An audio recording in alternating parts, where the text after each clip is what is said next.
A black man, sitting in full military dress, ticket in hand. Two guards approached. "This section's full," they said. It wasn't. "You'd be more comfortable in the back." He didn't move. No words. No anger. Just silence like a wall. And then, one man stood up. Then a second. Then a third. No orders. No nods. Just 6 men, rising from 6 corners of the gym. Calm. Silent. Unshakable. Because the man they were trying to remove was the soldier who once dragged all 6 of them out of a burning convoy in Kandahar. What state are you watching from? Could this happen where you live? Welcome to Mr. 7 Stories, where silent dignity speaks louder than violence. Tap like if you've ever seen Quiet Strength. Subscribe if you believe justice can still be earned without shouting. Now, let's see what really happened at Wexley Union High. Summer heat blazed across Highway 84 South, the sun beating down on every mile of scorched red clay. The wheels of a 2010 Ford Crown Victoria rolled steadily forward, leaving behind sunburnt weeds and the hum of cicadas stretching to the horizon. Inside the car, an old air conditioner hummed faintly, pushing a weak stream of cool air against the collar of Thomas Gideon Ellis, a 48-year-old black man, dressed in a crisply pressed U.S. Marine Corps uniform, its creases sharp as a rifle sight. He said nothing. His eyes stayed on the road ahead, but his mind wandered elsewhere. Somewhere time didn't move in straight lines, but in loops tied to memories, promises, and a faded photograph. As the car eased into the parking lot behind Wexley Union High School in Glenridge, Alabama, Thomas pulled up beside a rusted chain-link fence. His right hand left the steering wheel and reached for the glove box, a familiar ritual. Inside, a small photograph rested, worn, its corners frayed, a slight tear along the edge. In the picture, Rachel Elise Ellis, his late wife, cradled a newborn swaddled in a blanket. Caleb Donovan Ellis, their only son, just a few weeks old then. Thomas stared at the photo for a long moment. His calloused fingertips brushed softly over the face of the woman he once called the heart of this whole family. His voice was low, more a breath than a statement. "I promised you, Ratch. No matter what happens, I'll be there." He folded the photo carefully and tucked it inside his uniform shirt, like pressing a living piece of memory against his chest. Every movement as he opened the door and stepped out was slow, not from fatigue, but from reverence. The 8-hour drive from Briarfield, Mississippi hadn't worn him down. It had prepared him. Wexley Union High looked like any other Southern school.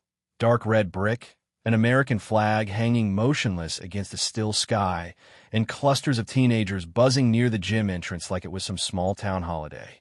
Parents in buttoned shirts and neckties mingled in the crowd, their faces glowing with quiet pride. An elderly woman leaned on a cane. A Ladings family held up a handmade banner. A little girl struggled to keep hold of a bouquet nearly as tall as she was.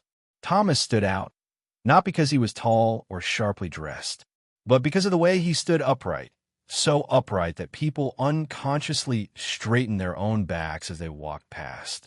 His chest bore rows of bronze and silver medals. Not flashy, not proud, just present, just earned. The silent weight of a man who had walked the line between life and death more times than most. His eyes scanned the lot, then lifted toward the rows of glass doors on the gym building. He didn't rush. He didn't need to. Today wasn't about him being seen. It was about Caleb knowing his father was there, silent, steady, and without fail. A few people glanced his way. Some looked, then quickly looked away.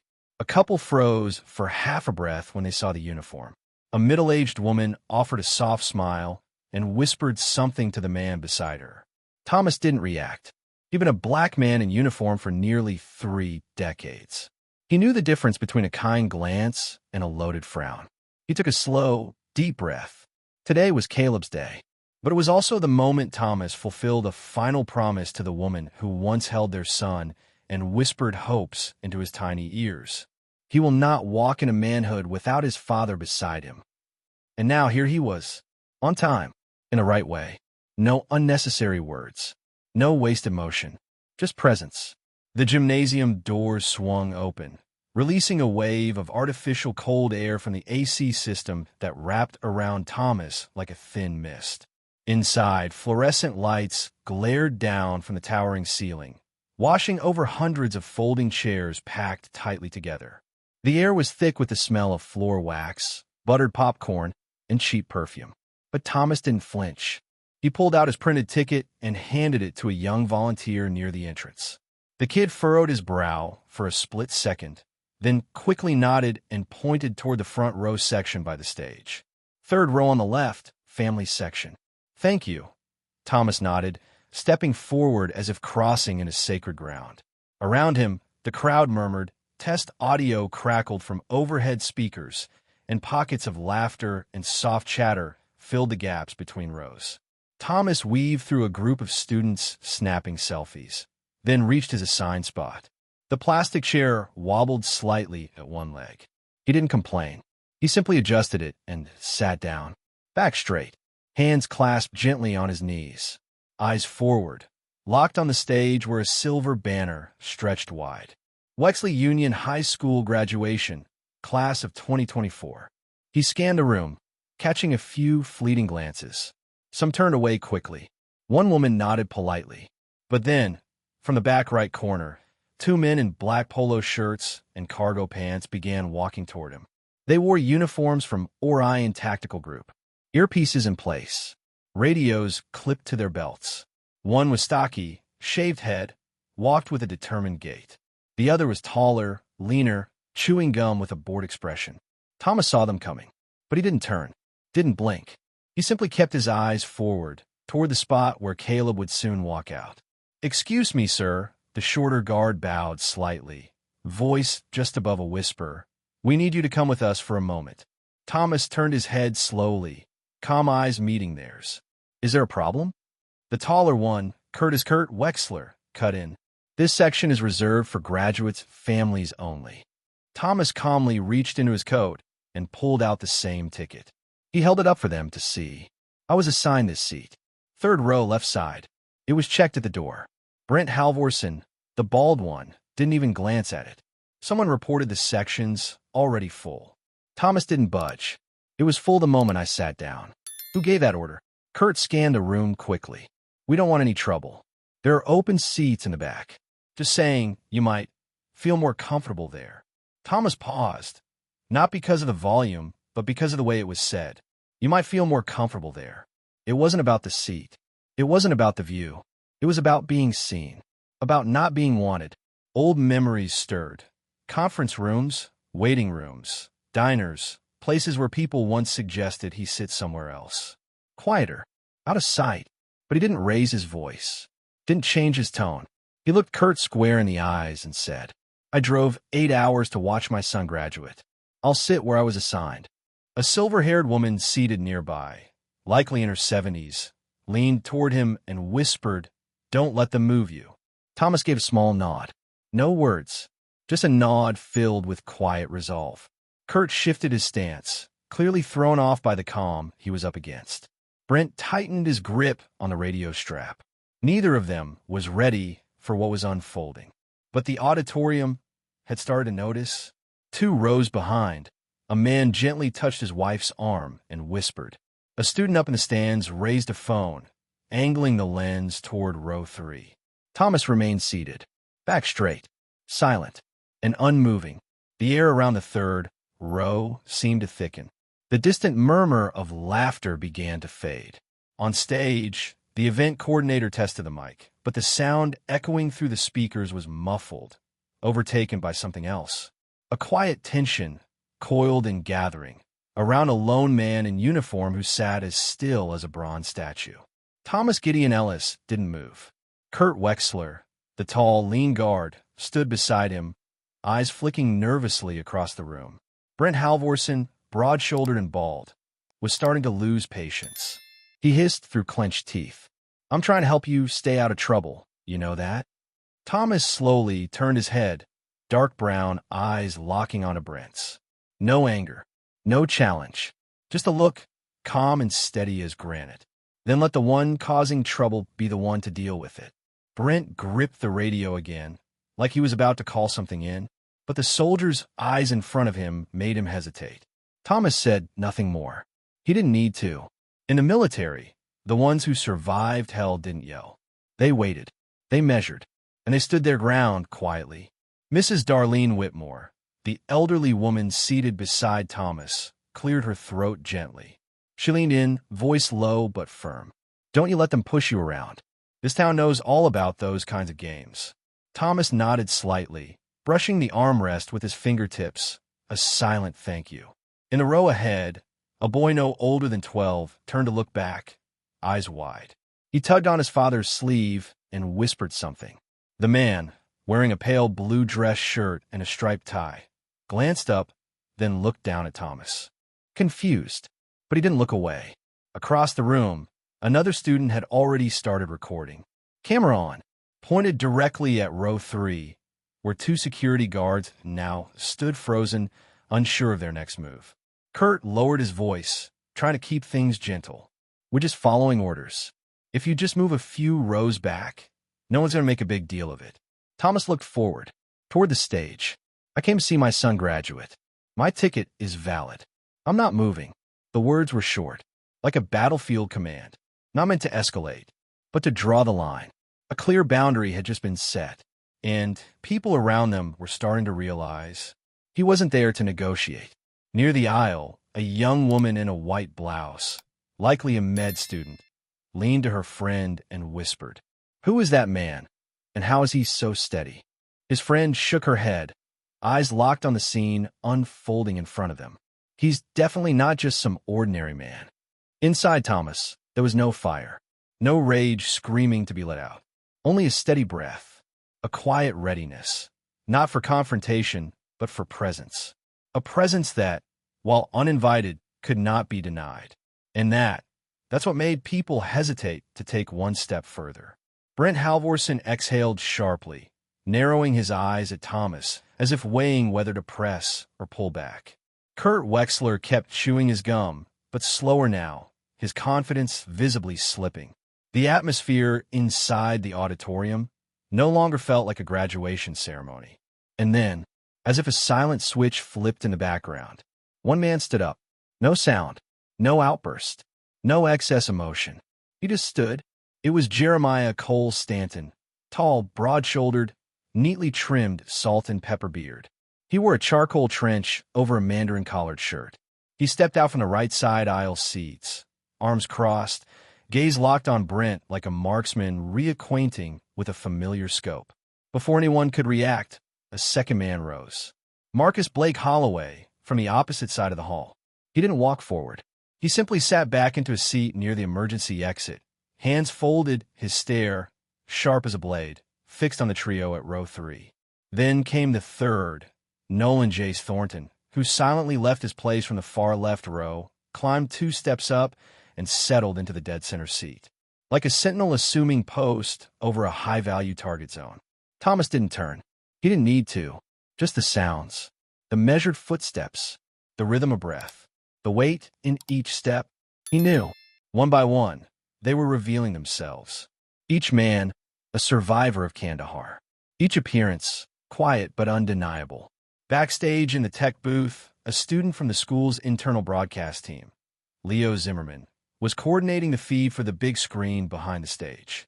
Wearing a Bluetooth headset, he was syncing Camera 4's mobile view to the auxiliary projector, prepping for the diploma close-up shot. By accident, Leo triggered the feed from Camera 4, the one panning across the audience for a wide crowd shot. And at that exact moment, the lens caught Thomas, sitting silently, being confronted by 2 uniformed guards. Leo flinched, finger hovering to cut the feed, but a voice crackled over the booth speaker. "Leave it, testing stage cam sync." So the image stayed on, and just like that, the confrontation, once contained, was projected onto the left side stage monitor, normally reserved for faculty lighting cues. At first, only a few people near the front noticed. Then one pointed it out to the person beside them, and then another. Eyes across the auditorium began shifting toward the screen, toward him, toward the image of a black man in military dress being asked to leave his seat, even though the valid ticket was still in his hand. And the mood in the room began to shift. No more whispers. Now it was witnessing. What had been quiet tension was now in full view of the entire auditorium. Brent jolted, eyes flicking to the screen, then scanning the crowd. Dozens of eyes were now locked on them, not just from nearby rows, but from faculty members watching from backstage. People were starting to realize something wasn't right. Then, the fourth man stood, Elias Ward, from the highest row near the entrance. He leaned against a pillar, arms crossed, the stance of someone who'd once counted bullets slicing through the air. Fifth, Cameron Cam DeLuca, broad-shouldered, calm. He stepped out from the VIP section, each stride measured and quiet, then sat 3 rows in front of Thomas, centered still. Sixth, Jaden J. Vance. No one saw him move. He was already there, standing silently by the rear emergency exit, saying nothing, just existing. Thomas didn't turn. His eyes stayed locked on the stage, but his jaw tightened, a quiet signal that he knew and welcomed them. Brent suddenly felt exposed from 6 angles at once, even though not one of them said a word. Kurt leaned in, voice shaky. "Do you even know who those guys are?" Thomas answered without looking. "I do. I pulled them out of fire." And they never forgot. A teacher near the podium dropped a stack of papers. A vice principal gripped his phone like it had just shown him something he wasn't meant to see. And in that moment, across all 4 corners of the gymnasium, 6 men who had once survived the silence of war now stood in silence once again. No uniforms, no commands, just presence. Brent Halvorson looked around, felt the weight pressing in from all directions, like the thick air before a storm. The kind of silence that makes breathing feel like trespassing. 6 men, perfectly spaced, as if it had been choreographed, but they didn't look at each other. No signals, no nods, no words, because they didn't need to. And Thomas, still seated, still as a monument in the center of a shifting tide, kept his eyes on the stage. But his mind had left Wexley Union High Gymnasium long ago. It had returned to Kandahar. 15 years earlier, where the sun didn't shine, it hammered.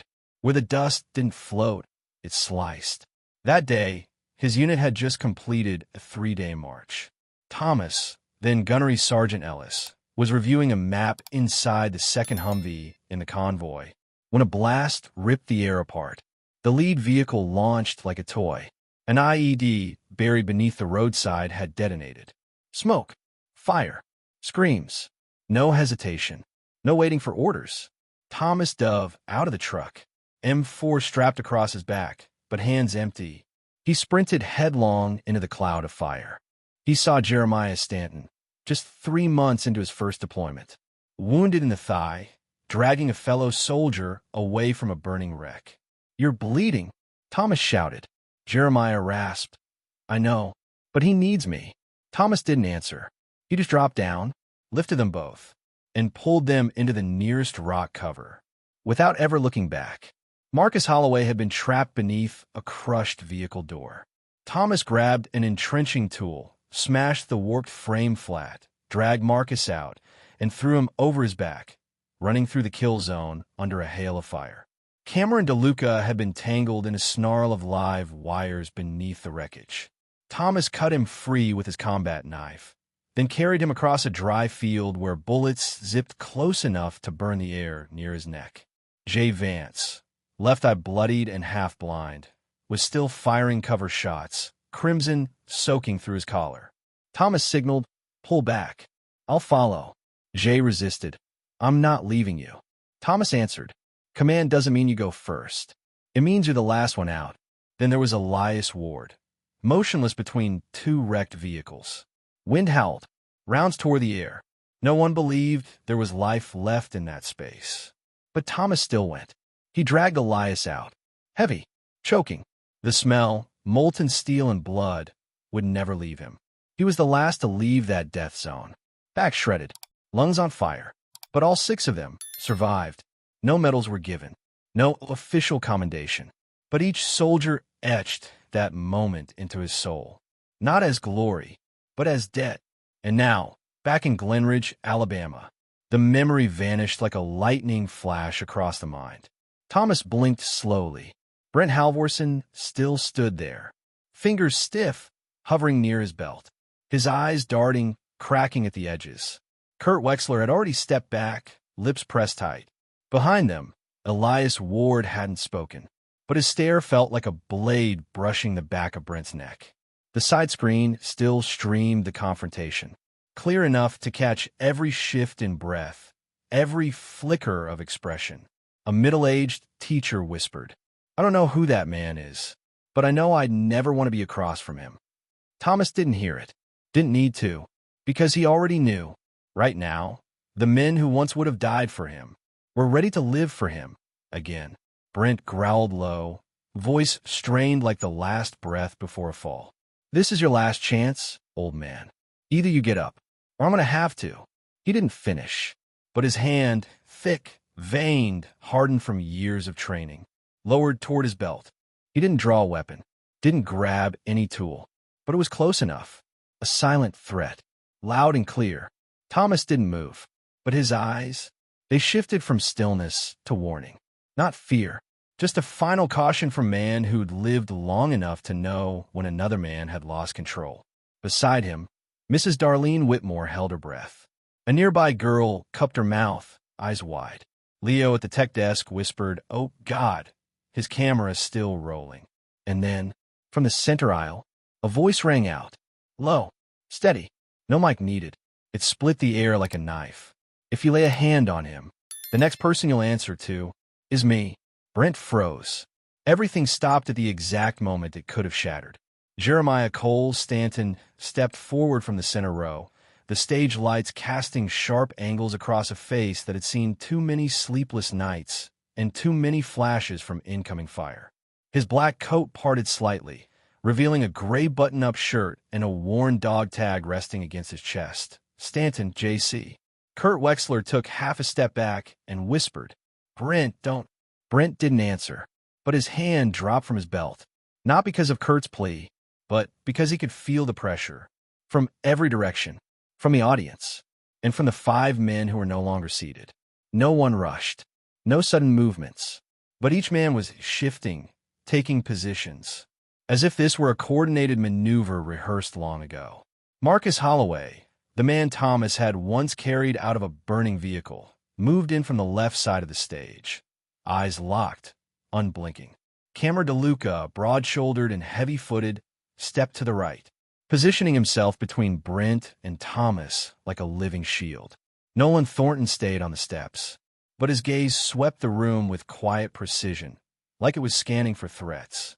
Jaden Vance stood guard at the rear exit, a silent gatekeeper to the only way out. No one would pass without his nod. Elias Ward placed a hand on the seat in front of him. Then, in the calmest tone, but loud enough to cut through the thick silence, he spoke. "Our advice is that you stand down." Brent felt it. His own body was warning him, his limbs tight, pulse climbing, and a sudden understanding. He wasn't facing a lone veteran. He was facing a unit, bonded by fire, and unshakable. Kurt leaned in, voice low. "I don't think this is worth throwing your whole career away." Right then, Principal Lydia Hartwell appeared from the backstage corridor. She exchanged a brief word with her assistant, Valerie Monroe, who immediately approached, face set, hand on a radio. "Mr. Halvorsen." "Mr. Wexler," she said firmly. "Step backstage. Now." Brent turned. "We're performing a duty." "Not anymore," Valerie cut in. Her voice wasn't loud, but every syllable landed clean. "I just received a report from the committee office. A complaint's been filed, along with photographic evidence. An investigation is underway. But for now, you're done here." Kurt gently tugged Brent's sleeve, almost like pleading. "Let's go." Brent said nothing more, but his eyes, furious, humiliated, flicked with one final internal admission. "This time, you really messed up." They walked away, didn't look back. Jeremiah Stanton didn't move. Neither did the others. They remained standing, calm, alert but never hateful.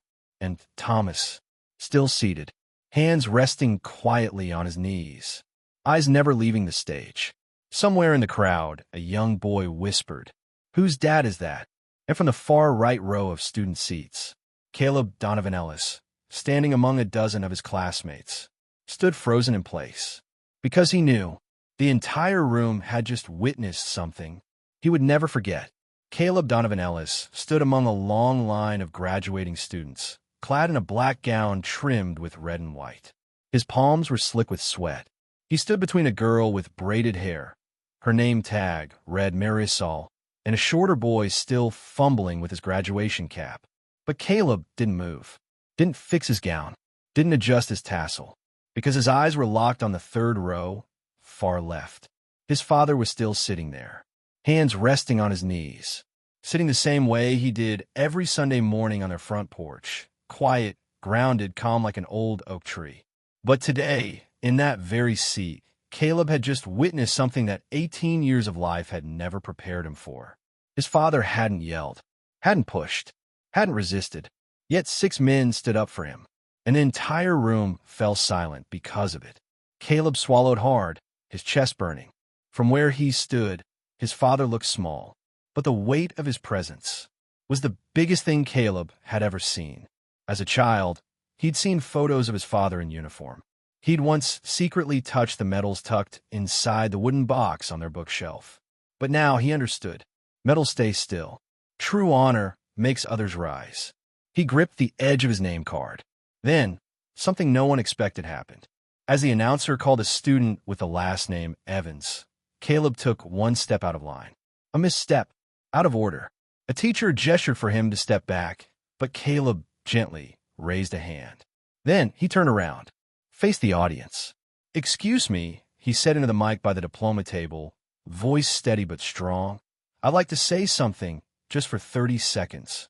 The auditorium froze. Principal Lydia Hartwell sprang up from her seat. Assistant Monroe took half a step forward in alarm. But Caleb was already standing tall, not trembling, not asking twice. "There's a man sitting in the third row, left side," Caleb began, eyes never leaving his father. "He's the reason I'm standing here today. Not just because he's my father, but because he taught me how not to bow." A few claps began to rise, light, uncertain. But Caleb went on, his eyes glassy. "Someone once asked me, 'Who's your dad?' Just some old soldier. Well, you all saw today. There are people who wear rank to be respected, and there are people who don't say a word." And the entire room goes silent. The clapping grew, stronger, clearer. Caleb took a deep breath. "I just wanted to say, thank you, Dad, for showing me what it means to be a man, without ever needing to puff your chest." He nodded to the principal, turned, and walked back to his row. His heart pounded in his chest, but his father's smile, small from the third row, washed it all away. Around the auditorium, someone rose to their feet. Then a second, a third, and soon applause erupted in waves. Not because Caleb had the best grades, but because his words had touched something people forgot in the noise of today's world. That real strength isn't in loud voices, but in the kind of quiet dignity that makes others choose to stand beside you in silence. A student near the tech booth whispered, "That's his dad." His friend replied, "If I had someone like that in my life, I'd stand up too." And Thomas? He remained seated, didn't clap, didn't nod excessively, but his eyes, they shimmered more than ever before. Inside the Wexley Union High Gymnasium, the air felt like it had just been lit on fire, and then cooled by a strange, settling silence. After Caleb Donovan Ellis's brief speech, the room was no longer a place for rushed cheers or scripted congratulations. It had become a space of witnessing. Each student who followed stepped nervously onto the stage, clutching their name card, trying to hold posture. But most eyes in the audience kept drifting back, to the third row left side, where one black man in uniform sat, as if time itself couldn't touch him. Thomas Gideon Ellis. His name had never been called, but it was felt, louder than any name announced that day. On stage, the announcer's voice quivered slightly, but kept going. "Next, Caleb Donovan Ellis." A brief pause, intentional maybe, then the mic popped softly. "Caleb Donovan Ellis." And then it cracked open, like a command echoing across parade grounds. The applause didn't erupt instantly. It began with 6 men. 6 men in 6 different parts of the auditorium, all clapping in the exact same rhythm. 3 short, 1 long. Clap, clap, clap, clap. Then again. Clap, clap, clap, clap. A signal only those who'd serve in the same unit would recognize. It meant, I see you, and I've got your back. Marcus Holloway stood from the VIP section, face calm. Cameron DeLuca clapped from the left wing. Jaden Vance from near the exit. Jeremiah Stanton right down the center aisle. Elias Ward from the upper rows. And Nolan Thornton from the observation post beside the stage. Each clapped, as if the world beyond them no longer existed. Seconds later, the entire room joined in. But unlike the rounds of applause that had come before, this one had rhythm, force, and depth. Not noise for show, but acknowledgement. Respect. Caleb climbed the wooden steps, gripping his name card tightly, eyes unblinking.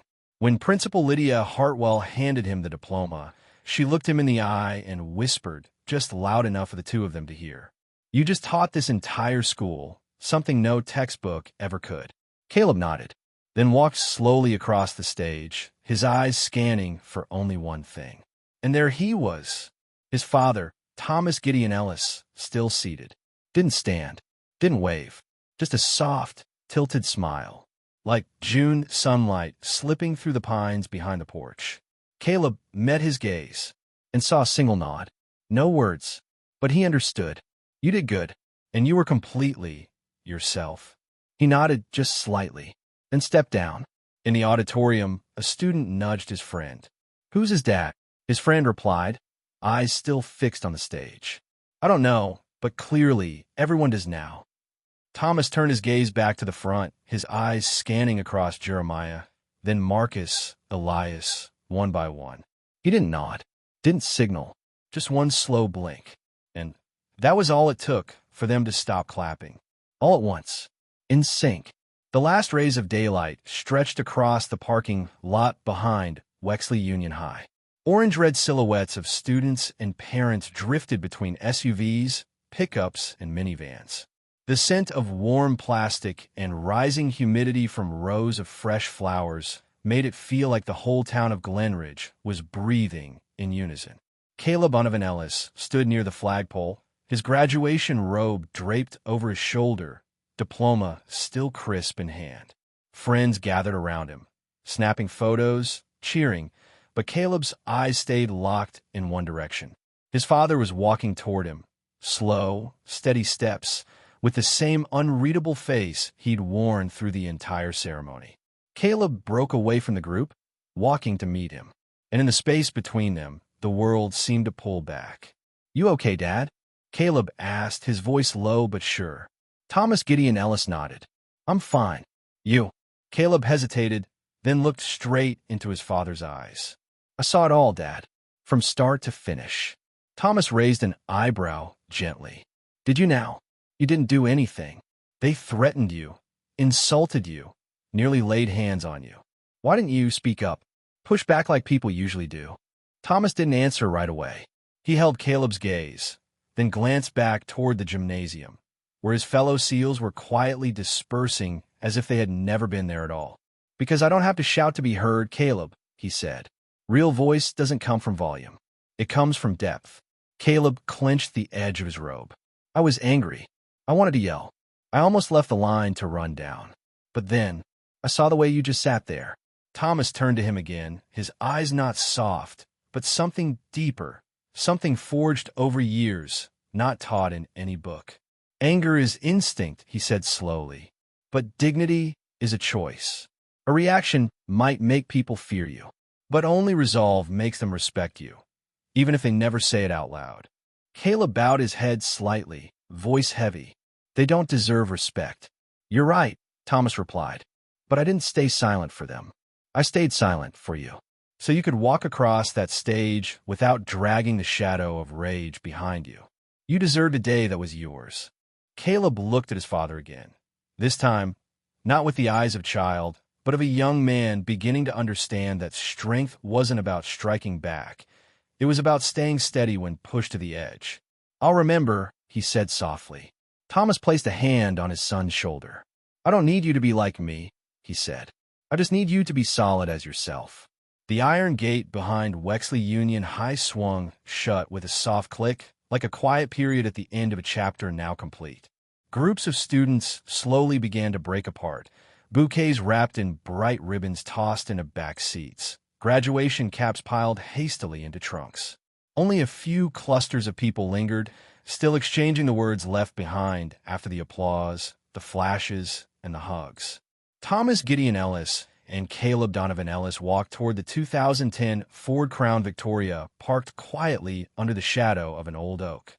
The same car Rachel, wife, mother, used to drive to every parent-teacher meeting.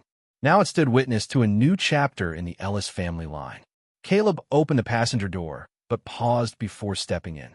"Dad," he hesitated. Thomas slid the key into the ignition, but didn't turn it. "Say it." Caleb glanced around. The 6 men, soldiers, were leaving the lot one by one. Not a single wave. No goodbyes. Just small nods as they passed Thomas, as if signaling the end of something and the beginning of something else. "I think I finally get what you were teaching today," Caleb said quietly. Thomas looked at his son, eyes that had once stared through the dust of Kandahar, now calm as autumn water. "What do you understand?" "That some values," Caleb began, "you just need to know for yourself. Not everyone has to see them. Not everything needs to be said out loud." Thomas didn't smile, but his gaze softened. "That's right, because sometimes what makes people rise for you isn't your shout. It's how you sit still, unmoving, in a room full of people trying to pull you down." Caleb nodded. Nothing more. He opened the car door and got in, as if stepping into a deeper part of himself, calmer, more grounded. Thomas climbed in, turned the key. The engine rumbled low, then settled, like a heartbeat steadying after battle. Father and son looked at each other through the rearview mirror. No dramatic handshake, no loud embrace, just a moment of stillness, enough to know they were no longer where they began. The car pulled out slowly, gliding past the line of American flags bent gently in the wind. Behind them, the 6 men turned their vehicles, pulling onto the dirt path away from the school, not in formation, but in silent unity. Caleb looked out the window, his hand still gripping the diploma, like he was holding onto a memory he didn't want to let slip. "Dad," he said quietly, "I'll never forget today." Thomas didn't turn. His voice came steady, like a command carved into the heart. "Don't just remember it, live by it." And with that, they drove on, a father and a son, 2 souls carrying a lesson now etched into their bones. Growing up isn't marked by applause. It's measured by how you stand when no one's watching. Thank you for following this story. If it touched something in you, a memory, a lesson, or just a moment of stillness you didn't know you needed, please share this video with someone you care about. And don't forget to subscribe so you never miss the next story, where dignity, silence, and fatherhood remain the greatest sources of strength. While you wait, I've chosen 2 other stories I believe are worth your time. Take a moment with them, because some truths can't be rushed. Wishing you peace, meaning, and a day well lived.